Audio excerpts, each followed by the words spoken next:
ভাই, হ্যাঁ ভাই। আজকে দেখতেছি আপনি অনেক জিনিস নিয়ে আসছেন, এগুলো কি জন্য? এই যে কাজু বাদাম, খেজুর, দুধ, কলা, ডিম, এগুলো কি জন্য খাইতেছেন ভাই? ভাই শরীরের জন্য ভাই খাইতেছি ভাই। সারাদিন রোদে কাজ করতে হয়, প্রায় 48 ডিগ্রি তাপমাত্রা। তো শরীর অনেক ক্লান্ত লাগে।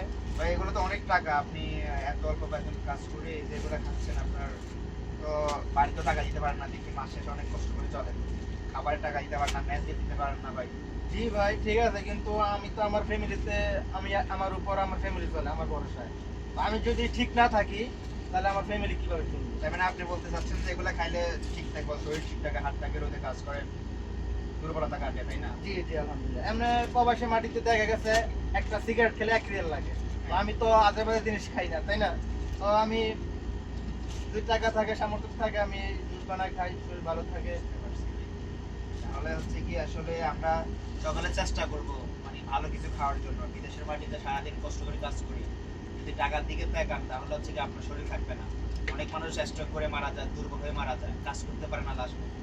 কারণ আমরা বিদেশে আজকে অনেক মানুষ দেখতেছি যে অসুস্থ হয়ে মারা যাইতেছে। সবাই চেষ্টা করবেন একটু ভালো কিছু খাওয়ার জন্য, যেগুলো খাইলে আমাদের শরীর ঠিক থাকবে। কোনো আজে বাজে কিছু জিনিস খাবেন না, কারণ আপনি এখানে মারা গেলে আপনার ফ্যামিলি একটা টাকা দিবে না, মানে দেশের থেকে যা টাকা দিয়ে আপনি লাস্টটাও নিবে না। এমন এমন অনেক আমরা দেখেছি।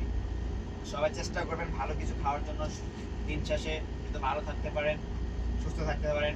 এটা আপনাদের সবার কাছে আমার একটা রিকোয়েস্ট রইল।